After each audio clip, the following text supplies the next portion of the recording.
줄 믿습니다. 이 시간은 담임 목사님께서 주님이 교회에 주신 세 가지 선물이라는 제목으로 말씀 선포하실 때 큰 은혜 받으시길 바랍니다. 할렐루야.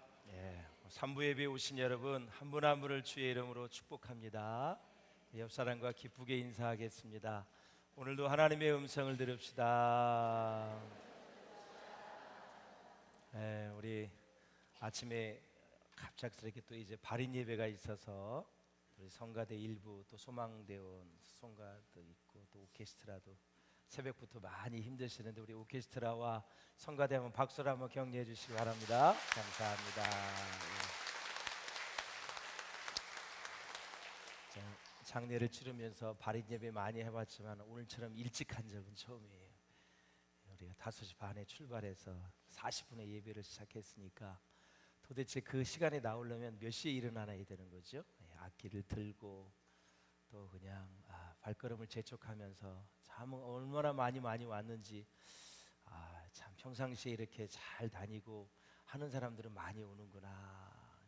여러분 애경사도 잘 다닐 수 있기를 바랍니다.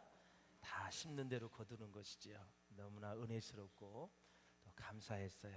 80생일을 사시다가 하늘나라 가시는 그 권사님 하나님께서 그 유가족들을 위로해 주시고 사랑해 주실 줄로 믿습니다. 우리 옆 사람과 다시 한번 인사하겠습니다. 의미 있게 삽시다. 보람 있게 삽시다. 스위스에 유명한 은행장이 있었습니다. 그 은행장의 이름은 헨리 두넌트라는 사람이에요. 헨리 두넌트. 은행장이니까 굉장히 권세가 있죠. 권력을 잡으려면 국세청과 은행장을 잘 잡아야 돼요. 이게 그래서 굉장히 중요한 자리인데 이 은행장의 꿈이 있었어요. 그 꿈이 뭐냐면 당시 전 세계를 석권하고 있었던 유명한 장군이요 황제였던 나폴레옹 황제를 만나는 것이 그의 꿈이었습니다. 나폴레옹 황제를 만나고 싶어하는 이유 두 가지가 있었습니다.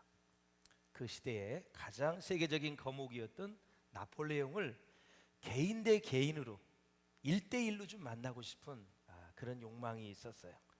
야망이 있었어요. 두 번째는 스위스의 은행장으로서 이 프랑스와 더불어 경제협력에 기회를 가졌으면 하는 바람, 비즈니스 차원에서 한번 만나고 싶었던 그런 야망이 있었습니다. 드디어 그는 조국 스위스의 경제사절에 임무를 띠고 파리로 날아갔습니다. 파리에 가서 나폴레옹 황제를 만날 수 있게 되었습니다. 자신의 꿈이 드디어 실현될 찰나에 있었던 것이죠. 그런데 참 모든 일이 순탄하면 얼마나 좋을까요? 공교롭게도 그가 파리에 도착하자마자 전쟁이 일어났습니다. 그는 나폴레옹 황제가 전쟁터로 출정한 직후에 파리에 도착을 해서 황제를 만나지를 못했습니다. 나폴레옹을 만나고 싶다는 그 자기의 꿈이 산산조각나는 그런 절망스러운 그런 순간이었어요. 그러나 이 두넌트 은행장은 실망하지 않았습니다. 그는 나폴레옹 황제를 만나고자 하는 개인적인 꿈을 실현시키기 위해서 어디까지 갔냐면 프랑스와 오스트리아가 전쟁을 하고 있는데 전쟁터까지 따라가는 거죠. 마침 프랑스군이 오스트리아 군대와 더불어 치열한 전투를 하는 상황이 벌어지고 있었어요. 그는 태어난 이후 난생 처음으로 포탄이 날아다니는 전쟁터에서 또한 그 전쟁이 끝나기까지 모든 전쟁을 다 지켜보게 되었습니다. 전쟁이 드디어 끝났습니다. 그는 피투성이가 되어서 뒹굴고 있는 수많은 시체들을 보면서 전쟁의 참혹함을 경험을 했습니다. 그리고 인간 생명이 얼마나 허무한지 그 허무성을 뼈저리게 느끼게 되었다라는 거죠. 전쟁이 다 끝났지만 그는 거기에서 남아서 오랜 시간 동안 의사를 도와서 부상병들을 치료하고 그리고 시체들을 처리하는 그런 작업을 계속 도왔습니다. 나폴레옹 황제를 만나 경제적으로 새로운 부를 획득하겠다는 꿈은 일순간에 사라졌지만 그는 전쟁터에서 고향으로 돌아오면서 새로운 꿈 하나를 간직하게 됩니다. 그것은 바로 평화에 대한 꿈이었습니다. 평화에 대한 꿈. 이 세상에서 전쟁만큼은 없어져야 된다.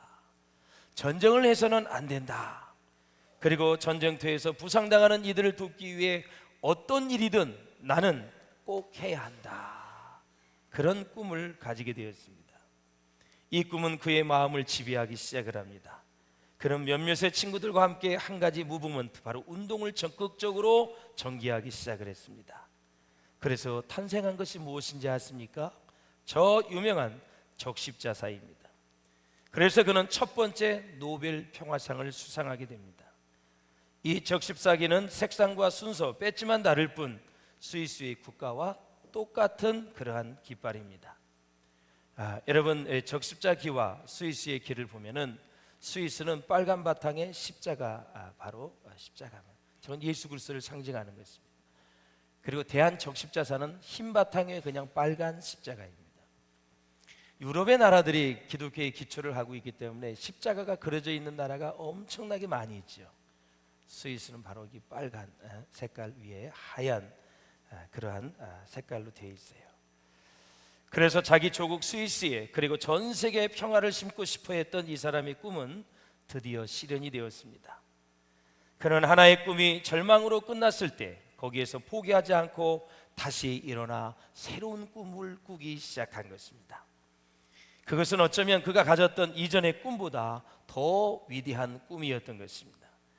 사랑하는 성도 여러분, 예수님을 따라다니던 제자들에게도 하나의 꿈이 있었습니다. 자기 족 이스라엘이 로마의 압제로부터 완전히 해방되어서 자유를 만끽하는 그러한 꿈이었습니다. 우리도 일제 36년에 얼마나 힘든 세월을 보냈습니까? 그 짧은 세월에도 얼마나 힘들었는지 모릅니다. 우리는 해방을 고대하고 고대했지요. 뿐만이 아니라 예수님이 공생의 3년 동안 이적과 기적과 표적을 많이 행하셨는데, 그 행하고 있는 예수님이라면 우리 조국 이스라엘을 로마의 압제로부터 건져낼 수 있는 능력 있는 분이다.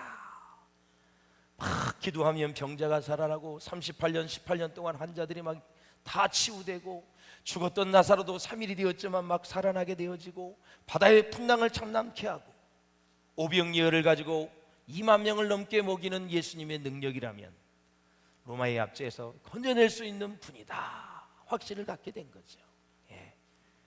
사랑하는 여러분, 사실 예수님 당시의 제자들의 구성원들을 보면 대다수가 어디 출신인지 아십니까? 다 독립운동원 출신들입니다. 우리나라도 여러분 일제 때나 6.25 이후에 많은 사람들이, 종교의 배경을 가진 사람들이 독립운동으로 참여를 했죠. 제일 많은 게 기독교 아닙니까? 김구 선생을 비롯해서.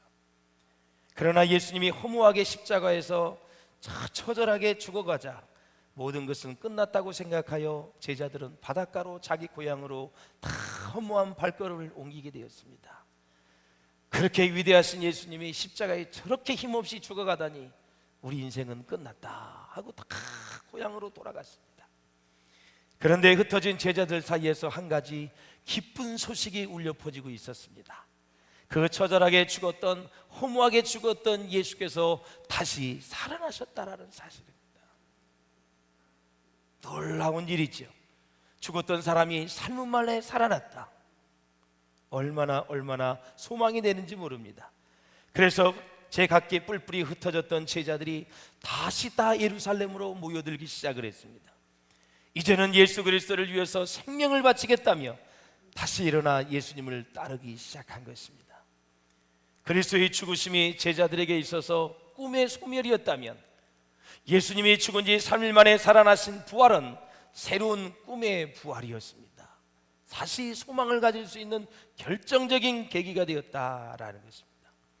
그러나 예수님의 꿈은 제자들의 꿈과 완전히 달랐습니다. 이것을 주목하셔야 됩니다. 제자들의 꿈은 잃어버렸던 이스라엘 민족의 회복이었지만 예수님의 꿈은 무엇이었을까요? 바로 하나님 나라의 꿈이었습니다. 할렐루야. 3절에 보면 부활하신 예수님께서 진짜 무엇을 하셨는지 알 수 있어요. 주목해서 읽어보시길 바랍니다. 시작. 그가 고난받으신 후에 또한 그들에게 확실한 많은 증거로 친히 살아계심을 나타내사 40일 동안 그들에게 보이시며 하나님 나라의 일을 말씀하시느니라. 아멘. 부활하셔서 여러분 전한 내용이 뭐냐면 하나님 나라의 일에 대해서 말씀하셨느니라. 그걸 주목하셔야 됩니다. 요즘 사업이 어떠니? 너 직장은 어때? 자녀의 진학과 취업과 결혼은 어때? 물고기는 잘 잡혀? 그런 얘기가 아니라 하나님 나라에 대한 꿈입니다. 하나님 나라. 그럼 하나님 나라는 무엇으로 구성되어 있다고 말씀을 드렸죠? 아주 간단해요. 하나님과 하나님의 백성이 구성된 게 하나님 나라입니다. 하나님은 영원토록 변함이 없습니다. 창조주 하나님입니다. 구세주 하나님입니다. 하나님의 백성이 많아지면 하나님의 나라는 확장되는 것입니다. 그럼 하나님의 백성이 많아지려면 어떻게 해야 돼요? 전도해야 된다는 거죠. 복음을 선포해야 된다는 거죠. 그래서 그 하나님의 나라에 대한 일을 말씀하셨다라는 것입니다. 사랑하는 여러분, 그렇습니다. 사도행전 1장 8절의 말씀은 사실은 하나님의 나라의 꿈을 실현하기 위한 예수님의 준엄한 명령입니다. 시작. 오직 성령이 너희에게 임하시면 너희가 권능을 받고 예루살렘과 온 유대와 사마리아와 땅끝까지 이르러 내 증인이 되리라 하시니라. 아멘. 증인이 되려면, 권능을 받으려면 예루살렘과 온 유다와 사마리아와 땅끝까지 이르러 증인이 되려면 너희에게 성령이 임하셔야 된다라는 것입니다. 성령님은 그리스도의 영, 하나님의 영으로서 예수님이 가시면서 또 다른 하나님을 우리에게 보내주신 것입니다. 그분은 영으로 보내주신 분이에요. 예수님은 육체로 오셨어요. 왜 육체로 오셨느냐? 인간의 죄는 인간이 죽어야 되는데 인간의 70억의 인구 지나간 세대의 모든 사람들 다 죽어도 인간의 죄를 사할 수가 없습니다. 사람의 죄는 사람이 죽어야 됩니다. 그래서 구약의 동물이 대신 사람의 죄를 첨가시켜서 죽인 것은 예수님이 이 땅에 오신 어린 양의 예수를 예표하기 위해서 우리에게 오랫동안 학습을 한 것입니다. 반드시 죄를 지면 동물이 죽습니다. 그 동물에게 인간의 죄를 전가합니다. 그리고 손을 얹어요, 머리에 전가시키고 동물을 죽이면 그 사람의 죄가 사함받는 거죠. 이제는 예수님이 직접 어린 양으로 오셔서 우리를 위해 죽어주셨습니다. 3일 만에 죽었다가 부활하신 것입니다. 흠이 없는 인간이 죽어야 그 죄가 사함받는데 예수님은 다 갖추셨어요. 사람으로 오셨어요. 그리고 그분은 흠이 없다고 히브리서 말씀하고 있습니다. 완전한 하나님이십니다. 그분이 죽어 주심으로 우리의 인생의 모든 죄가 다 사함받고 자유를 얻게 되는 줄로 믿습니다. 내가 그리스도와 함께 십자가에 못 박혔나니 그런즉 이제는 내가 산 것이 아니요 오직 내 안에 그리스도께서 사신 것이다. 이제 내가 육체 가운데 사는 것은 나를 사랑하사 나를 위하여 자기 몸을 버리신 하나님의 아들의 믿음 안에서 사는 것이니라 그랬습니다. 피 흘림이 없이는 죄사함이 없다고 말씀하셨어요. 그 예수의 피가 우리를 죄에서 건져주시고 천국 백성으로 인도해 주셨다라는 것. 얼마나 큰 축복을 받았는지 이루 말할 수 없어요. 반면에 제자들이 꿈꾸던 나라는 정치적인 나라였습니다. 예수님이 말씀하신 하나님의 나라는 정치적인 나라보다는 영적인 나라입니다. 하나님이 함께 하시는 영적인 나라, 영원한 나라입니다. 제자들이 꿈꾸던 이 나라는 이스라엘 민족으로 출생한 사람이라면 누구나 국민이 될 수 있습니다. 대한민국 사람이면 다 대한민국 국민이 됩니다. 주민등록 번호를 발급받게 되어서 대한민국 시민이 될 수 있다라는 사실이죠. 그러나 사랑하는 여러분, 하나님의 나라는 영적인 출생이 없으면, 영적인 다시 거듭남이 없이는 절대 들어갈 수 없는 나라입니다. 산헤드린 공인이었던 여러분 니고데모가 굉장히 고위직이었어요. 영적인 문제에 관심이 많았던 사람이었습니다. 율법에 정통한 사람이었습니다. 도대체 예수가 죽은 사람을 살리고 바다의 풍랑을 잠잠케 하고 물을 포도주로 만든다고 하는데 그 사람이 도대체 누구인가? 체면이 있어서 한밤중에 여러분 나간 사마리아 여인이 아니라, 한낮에 나간 여인이 아니라 한밤중에 아무도 보는 곳이 없는 그때에 예수님을 찾아 노크합니다. 예수님, 도대체 당신이 누구냐고 하면서 거듭남에 대해서 얘기했습니다. 어떻게 거듭나냐고. 어머니의 뱃속에 들어갔다가 다시 나오는 것입니까? 있을 수 없는 일이죠, 여러분. 저는 거꾸로 태어났거든요.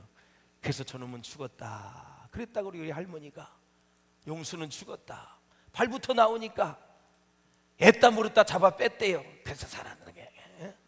잡아 빼면 뭐가 부러지고 뭐가 잘못되는데 어차피 죽을 놈 잡아 뺐는데 살아났다. 하나님이 살려주신 것이지 누가 살려주신 건지. 이 목사 만들어서 복음 전하게 하려고 하나님이 살려주신 줄로 믿습니다. 어떻게 사람이 엄마 뱃속에 다시 들어가서 태어납니까? 있을 수 없는 일이에요. 예수님 말씀하십니다. 물과 성령으로 거듭나지 않고서는 하나님 나라에 들어갈 자가 없느니라. 물은 회개를 말하는 것입니다. 성령은 주의 영이 임재하시는 것입니다. 하나님의 말씀을 말. 그러므로 사랑하는 여러분, 자기의 죄인됨을 깨닫고 십자가의 복음으로 용서함을 받아야 우리는 하나님의 자녀가 되어 하나님의 나라의 백성이 되는 것입니다. 그러므로 사랑하는 여러분, 진정한 회개와 독생자 예수를 믿는 믿음이 없이는 하나님 나라의 시민이 될 수 없다라는 거죠. 그런 면에서 저와 여러분은 얼마나 큰 축복을 받았습니까? 이 땅에 대한민국 국민으로 살아가면서 우리는 사도 바울이 말한 것처럼 하늘나라의 시민권이 있습니다. 하늘나라에서 영원히 주님과 함께 누릴 고난을 우리가 가지고 있다라는 것이죠. 제가 묻겠습니다. 대한민국의 시민권이 좋습니까? 하나님 나라의 시민권이 좋습니까? 똑똑하기는 그렇지요. 이 땅은 70년, 80년, 100년 살다 갑니다. 지금 50 넘은 분들은 죽을 준비하고 살아야 됩니다. 아니, 젊은 사람들도 여러분 태어날 때는 여러분 순서대로 태어나지만 갈 때는 순서대로 갑니까? 오늘도 장례를 치르고 왔지만 순서대로 가요? 하루하루 사는 것이 주님의 은혜입니다. 산다는 것은 따라 사세요. 산다는 것은 사명이다. 사명이 있기 때문에 살려주시는 거예요. 이렇게 연주하라고. 김영진 집사님 좋아요 나와서 이렇게 하니까. 김희영 집사님 왜 이렇게 성가대 안 보이는 거예요 도대체? 예. 제가 다 출석 체크를 해요. 우리 오케스트라도 마찬가지, 여기도 마찬가지야. 저 삼촌도 딱 30초만 보면 누가 왔는지 다 알아. 예. 새로운 신자가 지금 어디 있는지도 다 지금 다 알고 있는 거예요.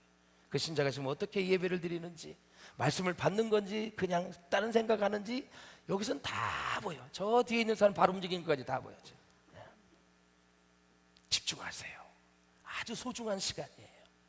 하나님의 은혜로 하나님의 자녀가 되었잖아요 우리가. 예? 할렐루야. 그래서 예수님이 이 땅에 오셔서 전한 첫 번째 메시지가 무엇입니까? 그게 뭐예요? 회개하라. 하나님의 나라가 멀리 있어요? 가까이 왔다. 왜? 예수님이 지금 오셨어. 하나님이 오셔서 가까이 오신 거예요. 그분을 믿기만 하면 구원을 받기 때문에 이제 하나님의 백성과 하나님이 함께 사는 그 나라가 예수님 때문에 가까워졌다. 너희들이 구약에서 말하는 그 예수가 지금 가까이 왔다. 믿기만 하면 구원받고 하나님의 자녀가 되어지고 천국 백성이 되어진다라는 거예요. 안 믿고 계속 반항하니까 세례 요한이 독사의 자식들아, 그 정도까지 얘기해요. 메시아가 여기까지 왔는데 안 믿어? 너희들이 그렇게 구약에서 교도했던 예수가 왔는데 안 믿어? 독사의 자식들아, 회개하고 복음을 믿으라. 얼마나 안타까웠으면 그 말했다가 세례 요한이 그냥 순교를 했잖아요. 여러분, 세례 요한은 33년을 준비해서 1년도 쓰임받지를 못했어요. 순교를 했어요. 그런데 여자 중에 낳은 자 중에 가장 큰 자가 세례 요한이다. 우리가 보는 관점과 하나님이 보는 관점이 다르다는 걸 아셔야 돼요. 할렐루야. 사랑하는 여러분, 그렇습니다. 이스라엘 민족과 예수님의 제자들이 꿈꾸고 있던 나라는 다 달라요. 여러분, 지금 푸틴이 전쟁을 일으켜서 우크라이나와 지금 싸우고 있어요. 이 전쟁을 일으켜서 육신의 전쟁은 영토를 넓힐 수 있습니다. 많은 것을 빼앗을 수 있습니다. 그런데 본문에 말하는 하나님의 나라는 그런 나라가 아닙니다. 전쟁이 아니라 전도하는 방법에 의해서 땅끝까지 확장되어져 가는 하나님의 나라를 말하는 것입니다. 직업이 정치인이든 경제인이든 사업가든 종교, 예술, 스포츠인이든 어린아이든 어른이든 상관없습니다. 다 예수가 필요하다라는 것입니다. 구원이 필요하다라는 것입니다. 여러분, 이 세상의 것은 가지면 가질수록 목마르다는 사실을 꼭 기억하셔야 돼요. 권력도 마찬가지, 부도 마찬가지, 명예도 마찬가지. 부가 많아지면, 명예가 높아지면, 권력을 갖게 되면 진짜 예수께 몰입하셔야 됩니다. 잘못하면 그것이 우리를 죽일 수 있고, 그것 때문에 우리가 패가 망신할 때가 한두 번이 아닙니다. 정신 바짝 차리고 들어야 됩니다. 우리는 가지려고 소유하는 쪽에 신경을 쓰지 마시고 하나님이 주셨다는 것 그 자체에 우리는 청직이라는 사실을 잊지 말고 신앙생활 은혜스럽게 잘 할 수 있기를 주의 이름으로 축원합니다. 사랑하는 여러분, 여러분은 지금 어디에 마음을 쏟고 있으며 무엇을 기대하고 사십니까? 혹시 이 세상에 마음을 많이 빼앗긴 것은 아닌지 모르겠습니다. 일주일 내내 세상 일에만 연연하고 있지 않는지요? 물론 그렇지 않는 분들도 여기 많이 있습니다. 그러나 통계를 보니 교회에 다니는 사람 10명 중 7명에서 8명은 일주일 내내 그 마음이 세상에 가 있다고 합니다. 그런 사람들에게 누가복음은 우리에게 이렇게 말합니다. 누가복음 10장 27절을 같이 봅니다. 시작. 대답하여 이르되 내 마음을 다하며 목숨을 다하며 힘을 다하며 뜻을 다하여 주 너의 하나님을 사랑하고 또한 내 이웃을 내 자신같이 사랑하라 하였나이다. 아멘. 마음을 다하는 것입니다. 목숨을 다하는 것입니다. 힘을 다하여 뜻을 다하여 누구를 사랑하라고요? 하나님을 사랑하라. 이웃을 또 내 자신과 같이 사랑하라. 한 주 내내 해야 될 것은 내 직업을 통해서, 내 사업을 통해서, 학교 생활을 통해서, 정치 행위를 통해서 어떤 직업을 가지든지 하나님의 사랑을 극대화시키고 그 사랑을 받아서 이웃 사랑을 차고 넘치게 해야 된다라는 거죠. 그렇게 살라고 하는 것이죠. 그렇게 살아야 세상의 마음에 빼앗기지 않는다. 우리 주님은 호시탐탐 그걸 오르는 거예요. 우리 자녀들이, 내 아들, 딸들이 하나님의 말씀에 준행하면서 살기를 원하고 세상에 빠지지 않는 걸 원해요. 부모님들이에요. 여러분의 자녀가 마약하는 것을 원하십니까? 매일 술이나 먹고 알코올 중독자가 되어서 사는 것을 원하십니까? 도둑질만 해가지고 감옥에 구치소에 왔다 갔다 하는 것을 원하십니까? 여러분, 그런 부모가 어디 있어요? 이때나 저때나 자, 우리 자녀들이 잘 되기를 바라고, 특별히 믿음 생활하는 사람들은 예수 안에서, 말씀 안에서 잘 사는 것을 원하고 있잖아요. 여러분, 하나님이 그 마음에 1000배 만배가 된다라는 것이죠. 사랑하는 내 아들도 오늘 주일인데 어디 갔지? 이 자리에 왜 안 보일까? 우리 주님이 여기 와서 여러분을 기다리고 계시는데 여러분 여기 안 나오신다면 우리 주님 바람 맞히는 거예요. 여러분, 혼사를 앞둔 두 남녀가 여인이 딱 만나서 결정적으로 프로포즈 하려고 그랬는데 안 나와봐요. 기분 삼삼해요? 그렇잖아요. 지켜야지요. 하나님과 만나기로 약속한 일부 시간은 5시, 아니 새벽은 5시, 1부는 7시 반, 2부는 9시, 3부는 11시, 4부는 2시. 우리 교회는 그때 주님과 함께 예배하기로 약속한 시간입니다. 정한 때에 오셔서 예배하는 것이 피조물인 우리가 해야 될 사명이다라는 거죠.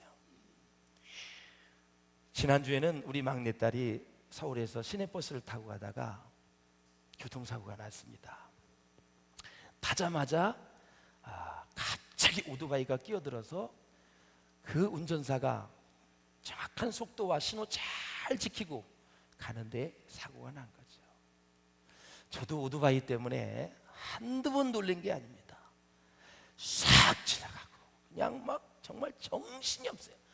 클락션은 또 옆에 대고 얼마나 세게 울리는지, 신호도 무시, 빨간불 초록불이 생명인지 그 색깔을 구분을 못하나 봐. 빨간데도 팍, 신호등인데도 지나다녀. 선진국이 되었는데 내가 제일 가슴 아픈 거는 음식을 배달하는 오토바이는 왜 개선이 안 될까? 저는 우리 국회의원 여기 되실 분도 여기 몇 분이 있습니다만 정말 입법을 하세요. 모든 것은 선진화되는데 왜 그건 그냥 놔둡니까? 여러분, 그 사람들 때문에 얼마나 사람들이 피해를 많이 입고 얼마나 많은 사람이 죽어가는지 몰라요. 우리 비전교회 식당에 오너가 되시는 분들, 배달을 하시는 분이 있다면 족독하지 마세요. 몇 푼 더 팔겠다고 신혼을 무시하고 달려서 천하보다도 귀한 생명을 잃어버릴 수 있다는 사실이에요. 무엇이 가치 있고 덜 가치 있는지, 무엇이 중요한지 그 영화 봤어요? 그 어느 나라 사투리인지 모르겠지만 어느 지방에 무엇이 중요한지, 난 이거 고쳐줘야 된다고 생각을 해요. 진짜 이 식당에 이 배달하는 분들 그렇게 하면 안 돼요. 아주 그냥 고개야 고개 그냥 막 또 춤을 추고 다녀 이렇게. 왜 그걸 그냥 놔둬야 되냐 이거죠. 예? 국회 입법을 해서 아주 강화를 시켜야 돼요, 여러분. 그런 사람들은. 예. 오토바이 아시죠? 통계에 90%가 다 사고 난다는 거. 나면은 안전장치가 없기 때문에 얼마나 위험합니까? 5m, 10m 날아가고 다리가 부러지고. 진짜 참혹하거든요. 우리 동창도 3명이 오토바이 사고에서 죽었습니다. 용인 우리 동창도. 용인 초등학교 출신. 비 오는 날 타고 가다가 미끄러져서 결국 뒤에서 덤프트럭이 치고. 너무 속도도 많이 내고 안 지키고. 아니 학교 앞에나 학원 앞에서는 30km로 가는데 왜 7, 80km 막 다니면서 오토바이를 놔두냐 이거죠. 그거를. 그래서 그 사고가 나가지고요, 그 뭐 이태원에서 난 것처럼 압사 사고 날 뻔했대요. 어떤 사람은 이 창문을 다 뚫고 목에 걸린 거예요. 이렇게 또 앞에 돈통이 있죠, 그거 차 타는데 그거 다 부서지고. 다행히 우리 딸은 가운데 타가지고 그 기둥 여기 부딪혀가지고 지금도 용인 서울병원에 입원해 있는데요. 예. 타박상만 심하게 입었어요. 그래서 물리치료 받고 있는데 정말 세프티자를 못 볼 뻔했어요. 또 오토바이 탄 사람 밑에 완전히 자빠져가지고 일어나지 못하고. 제가 이런 얘기를 하는 것은 우리가 이렇게 많은 설교를 들고 우리 일상생활에서는 우리의 생명을 너무 가볍게 여기며 행동하고 말할 때가 너무 많이 있다라는 말이죠. 여러분, 부가치한 일에, 가치가 없는 일에 지그지글러가 얘기한 것처럼 사소한 데 목숨을 걸지 마세요. 가치 있는 데 목숨을 걸어야죠. 네. 그 영적인 가치와 또 선악과 옳고 그름을 잘 분별할 줄 아는 지혜가 분별력이 있으시기를 주의 이름으로 축원을 드립니다. 지금이 고인이 된 미국 예일 대학의 라토렛 교수라는 사람이 있어요. 이 라토렛 교수가 유명한 교회 사학자인데 교회사 1900년을 연구를 했어요. 연구를 했더니 교회가 부흥하고 성도들이 영적으로 건강해서 세상에 큰 영향을 미치던 시대가 있었다. 반면에 교회가 힘을 잃고 세상에 대해 무기력했던 시대도 많이 있었다고 말을 합니다. 그런 시대에는 예외 없이 교회는 세상의 환경에 순응하고 집착하다가 시간과 공간을 초월하는 교회의 본래의 정체성을 다 잃어버렸다. 그리고 망했다라는 것이죠. 교회가 모방하려고 애쓰던 당대의 나라와 문화가 사라지자 교회 역시 똑같이 사라지고 말았다라는 것입니다.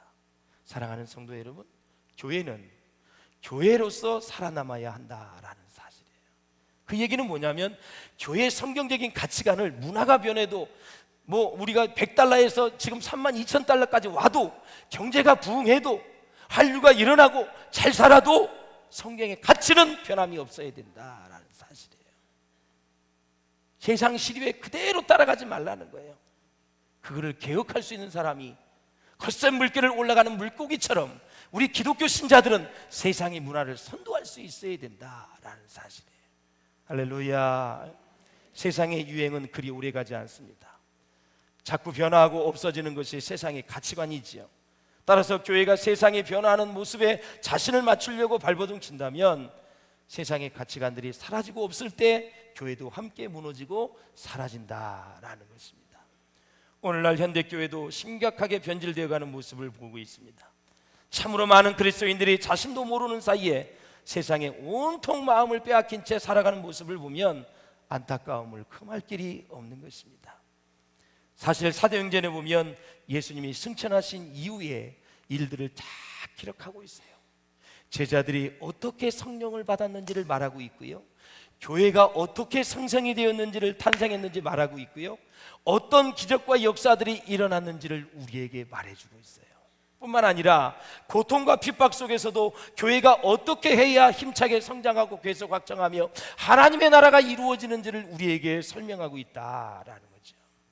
이처럼 사도행전에 나오는 모든 사람들의 관심과 마음은 온통 하나님의 나라에 있었습니다. 그들 가운데는 우리처럼 건강과 근심 걱정, 자식 걱정, 물질 걱정 때문에 매일매일을 근심으로 살아가는 사람들이 없었다라는 것이죠. 베드로는 결혼을 했을까요, 안 했을까요? 했습니다. 성경에 보면 장모가 있다 그랬어요. 베드로의 장모가 열병에 걸렸는데 예수님이 고쳐주셨어요. 그런 걸 보면 결혼을 했다는 거죠. 베드로도 결혼하여 아내와 자식이 있었지만 성경에는 그가 가족들을 걱정하느라 시간을 보냈다는 기록이 없습니다. 가족들 때문에 목회 사역에, 전도하는 사역에 방해를 받았다는 기록이 없습니다. 그들의 관심은 오로지 하나님의 나라였습니다. 대중의 계자들이, 사도들이 자식 걱정하니까 예수님이 허락을 했어요. 하나님의 나라를 위해서 전토를 벌이는 자는, 가족보다 하나님의 나라를 우선하는 자는 하나님이 100배의 축복을 주시겠다고 예수님이 직접 말씀하셨습니다. 할렐루야. 벌이라는 것이 아니라 우선순위가 하나님의 나라에 먼저 우선순위를 두어라, 그 얘기예요. 버리라 그러니까 엄마 아빠 모른 척하고 신학을 한다고 자식들 다 버리고 신학을 하는 것이 아니라 우선순위가 바로 예수님이 되어야 된다, 그 말씀입니다. 사랑하는 여러분, 그 와중에 스데반은 돌에 맞아 죽어 순교했습니다. 예루살렘에서 박해와 핍박이 일어나자 집도 빼앗기고 생업도 빼앗기고 온 가족이 사방으로 뿔뿔이 흩어지는 아픔을 겪기도 했습니다. 그러나 그들의 마음속에는 하나님이 주시는 기쁨, 평안은 절대 잃어버리지 않았다. 예수님은 부활하신 후에 40일 동안 머무셨는데 목적이 하나입니다. 노란 글씨 읽어봐요. 시작. 하나님의 나라의 일을 말씀하시기 위해서입니다. 부활하신 다음에 40일 동안 계셨거든요. 그래 가셨어요. 10일 있다가 마가의 다락방에 주의 성령이 임했어요. 40일 동안 계속 말씀하신 것은 바로 하나님의 나라의 일이다라는 것입니다. 그렇다면 하나님의 나라의 일은 무엇일까요? 부활하신 후에 예수님께서 하나님의 나라의 일을 말씀하셨는데 마태복음 28장에 나와 있어요. 시작. 그러므로 너희는 가서 모든 민족을 제자로 삼아 아버지와 아들과 성령의 이름으로 세례를 베풀고 내가 너희에게 분부한 모든 것을 가르쳐 지키게 하라. 볼지어다 내가 세상 끝날까지 너희와 항상 함께 있으리라 하시니라. 아멘. 할렐루야. 세례를 받는 일, 또 가르치는 일 다 해야 되지만 이 본문의 헬라어 본동사가 뭔지 아세요? 제자를 삼아. 이게 본동사고 세례 주는 일, 가르치는 일 다 현재 분사로 되어 있어요. 다 본동사를 수식하는 거예요. 그러니까 제자를 삼는 게 하나님의 나라의 일이에요. 제자를 살려면 먼저 예수를 믿어야 되잖아요. 전도도 포함이 돼요. 그리고 가르치는 것도 포함이 돼요. 그리고 교육 훈련하는 것도 포함이 돼요. 그러나 제일 우선적인 것은 전도하여 하나님의 자녀가 되어야 그런 일을 시작하죠. 그래서 하나님의 나라의 가장 근원적인 일은 전도하여 그 사람을 구원받게 하는 일이다라는 거죠. 그래서 사랑하는 여러분, 이 주님의 지상명령에 순종하여 실천하는 것이 바로 하나님의 나라의 일이다라는 거죠. 어떤 직업을 갖던 목적이 하나님의 나라가 될 수 있기를 주의 이름으로 축원을 드립니다. 할렐루야. 구체적으로 가서 모든 민족을 제자로 삼으라라는 것입니다. 초대교회 성도들은 하나님의 나라를 위해서 세상을 살았던 사람입니다. 반대로 세상 나라를 위해 하나님의 나라를 이용한 사람들이 있습니다. 마술사 시몬 같은 사람들, 베드로에게 성령을 달라고 얘기합니다. 돈 주고 사겠다고 얘기해요. 성령을 사가지고 자기도 많은 병자를 고쳐서 돈을 벌겠다는 얘기예요.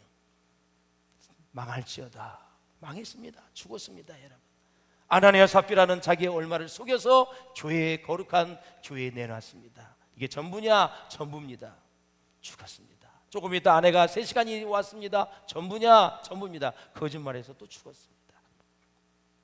사랑하는 여러분, 세상을 위해서, 세상 나라를 위해서 하나님의 나라를 이용하면 안 됩니다. 하나님의 나라를 위해 세상을 살아갈 수 있기를 주의 이름으로 축원합니다. 정치를 하던 경제, 사업, 문화, 종교, 스포츠, 예술, 어떤 직업을 갖던 목적은 하나님의 나라입니다. 우리 윤재복 성도님, 우리 이상식 집사님, 앞으로 정계 이 주문에서 일하실 분들은 분명히 똑똑하게 들으세요. 여러분이 정치를 하다가 한 영혼이라도 구원받았다면 하나님이 기뻐하실 것입니다. 하나님의 말씀을 잘 배우고 정치를 해야 됩니다. 그래야 그 가치관에 따라서 백성에게 좋은 정책을 입안하고 통과시켜서 온 세상을 이롭게 하는 그런 은혜가 있기를 주의 이름으로 축원을 드립니다. 사랑하는 여러분, 우리가 하나님 나라의 백성이라고 한다면서 1년 동안 365일 그 모든 세월 동안에 한 사람도 우리가 전도를 안 한다면 어떻게 되겠습니까? 우리는 늘 이렇게 기도했으면 좋겠습니다. 주님, 오늘은 누구에게 복음을 전할까요? 오늘은 어떤 사람을 하나님 나라로 인도할까요? 저는 교단에서 전도 운동을 하고 있기 때문에 추수감사 주일 전까지, 그때까지 계속해서 영혼 구원에 대해서 제가 설교를 하고 준비할 것입니다. 그렇게 하면 하나님께서 전도할 사람을 꼭 만나게 해 주실 줄로 믿습니다. 그런데 사도행전을 보면 그렇게 하려면 꼭 받아야 될 것이 있다. 바로 약속하신 성령을 받아야 된다. 성령을 받아야 사도행전이 시작된다. 그런 얘기를 하는 거예요. 여러분들에게 하나님의 영, 그리스도의 영, 성령이 충만하시기를 주의 이름으로 축원을 드립니다. 할렐루야. 응? 그렇습니다. 사랑하는 여러분, 성령을 받아야만 사도행전의 주역이 될 수 있고 사도행전 29장을 우리가 써나갈 수 있는데, 성령 곧 그리스도의 영이 없으면 그리스도의 사람이 아니라고 로마서 8장 9절에서 말씀하고 있어요. 그리스도의 영에 이끌려가는 사람이 되시고, 마귀에 이끌리지 마시고, 귀신의 세력에 이끌리지 마시고, 못된 사람에 이끌리지 마시고, 미혹된 영에 이끌리지 마시고, 그리스도의 영 성령에 이끌릴 수 있기를 주의 이름으로 축원합니다. 정리를 하자면 사람은 세 부류입니다. 육체에 이끌려 사는 것은 뭡니까? 동물입니다. 동물. 그리고 두 번째, 이성에 이끌려 사는 것이 인간입니다. 인간. 성령에 이끌려 사는 것이 진정한 크리스찬 그리스도인인 것입니다. 할렐루야. 그리스도인은 오늘도 성령의 지배를 받습니다. 성령의 다스림을 받습니다. 그래서 한 주간에 꼭 한 번 이상 주님의 음성을 말씀을 통해서 들을 수 있기를 주의 이름으로 축원합니다. 주님, 말씀하여 주옵소서. 부족한 종이 듣겠나이다. 계속 주님은 말씀하십니다. 내 안에 계시지 않습니까? 자정하여 계신다 그래요. 예수를 믿는 순간 내 마음을 열어서 죽었던 영이, 예수의 생명이 들어오면서 내 죽었던 영이 생명이 살아나는 것입니다. 그 살아있는 영이 계속 성령의 음성을 들으려고 우리가 집중하고 또 사모하면 성령께서 말씀을 통해서 다 주십니다. 한 주에 한 번은 꼭 이 상황에, 이 환경에 주님, 내가 어떻게 해야 됩니까? 내게 말씀하여 주시옵소서. 하나님 말씀을 주실 줄로 믿습니다. 하나님의 나라는 교회를 통해서 확장되는데 교회에게 주신 세 가지 선물이 있습니다. 우리 주님이 교회에 세 가지 선물을 주셨는데, 첫째, 예수의 이름을 주셨습니다. 십자가에서 죽음을 이기시고 부활하신 예수 그리스도입니다. 모든 이름 위에 뛰어난 이름입니다.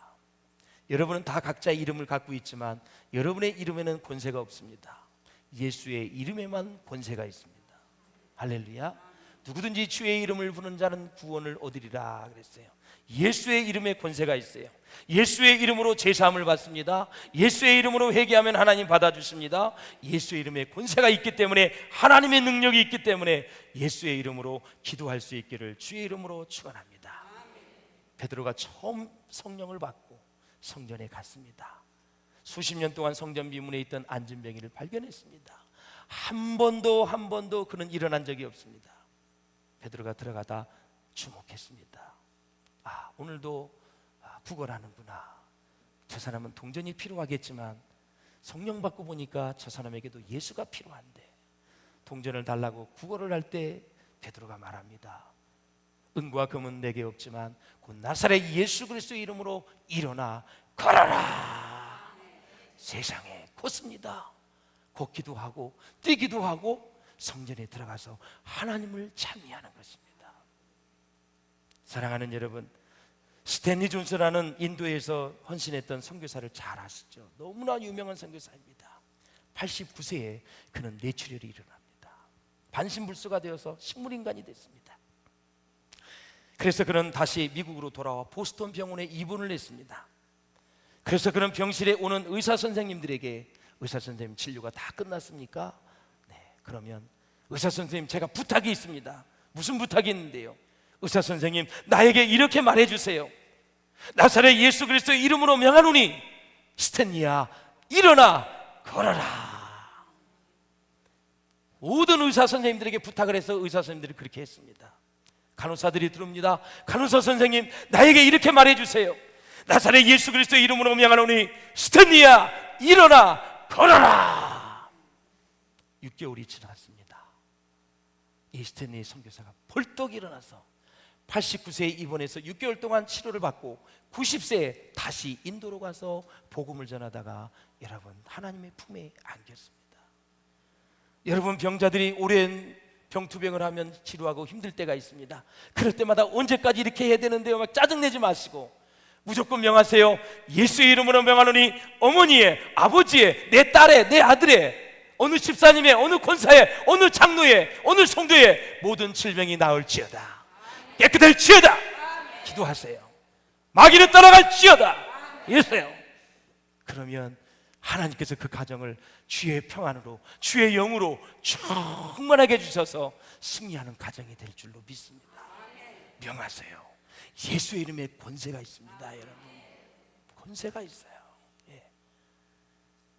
사랑하는 여러분, 미국 교회를 통계를 보니까 1년 내내 전도를 한 번도 못하는 사람이 98%라 그럽니다.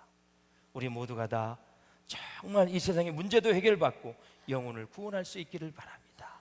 예수의 이름으로. 둘째, 교회에 주신 선물은 성령의 권능을 주셨습니다. 8절에도 보면 오직 성령이 너희에게 임하시면 너희가 뭘 받는다고요? 권능. 이게 헬라어로 다이나마이트입니다. 다이나마이트 폭발할 때 맞지요. 그 능력, 성령의 능력을 주셔서 땅끝까지 복음의 증인이 되게 해주시겠다라는 것이죠. 하나님의 능력 안에서 모든 성도들이 승리할 수 있기를 주의 이름으로 축원합니다. 마지막으로 셋째, 하나님 나라의 꿈과 환상을 우리에게 주셨습니다. 너희에게 주의 영 성령이 임하시면 너희의 자녀들은 예언할 것이요, 너희 젊은이들은 환상 비전을 볼 것이요, 너희의 늙은이들은 꿈을 꾸리라. 로마서 8장 5절에도 보면 육신을 쫓는 자는 육신의 일을, 영을 따르는 자는 영의 일을 생각하나니 그랬습니다. 그렇다면 영의 일이란 무엇일까요? 하나님의 나라, 하나님의 나라의 환상, 하나님의 비전을 말하는 것입니다. 사랑하는 여러분, 영의 일이 바로 그거예요. 하나님의 비전이 뭐예요? 하나님 나라의 비전은 하나님과 하나님 백성이라 그랬어요. 백성들이 많아지는 것이 하나님의 소원입니다. 디모데에서 보면은 모든 사람이 진리를 알며 구원에 이르기를 원하느니라 그랬습니다. 하나님의 소원이 있어요. 진리를 알기를 원하고, 진리가 예수입니다. 예수를 알기를 원하고, 예수를 믿고 다 구원받기를 원해서 주님의 제자가 되는 것이 하나님의 소원입니다. 그 소원을 여러분들이 이루어 드릴 수 있기를 주의 이름으로 축원합니다. 말씀을 맺겠습니다. 예수님은 우리를 사도행전으로 초대하십니다. 여러분, 날마다 하늘을 생각하고 하늘을 소망하며 사십니까 여러분? 그렇다면 여러분은 이 땅에 있는 모든 것을 덤으로 축복을 받을 것입니다. 그러나 날마다 땅만 생각하고 땅의 일을 생각한다면 결국 여러분은 다 잃어버릴 것입니다. 우리의 가정과 직장, 우리의 재물, 우리의 젊음, 우리의 건강을 하나님 나라의 영광을 위해 바친다면 이 세상과 다시 오는 세상에서 정말 아름답고 고귀한 위대한 인생이 될 줄로 믿습니다. 두려워 마시고 사랑하는 여러분, 예수님 앞에 여러분의 변화를 기대하십시오. 그리고 하나님의 축복이 내게 임할 것을 믿고 믿음으로 전진해가는 우리 비전교회 식구들 다 될 수 있기를 주의 이름으로 축원합니다. 기도하시겠습니다. 우리 기도하실 때 하나님 아버지, 주님의 교회에 세 가지 선물을 주셨습니다. 예수 이름의 권세를 주셨고 하나님의 권능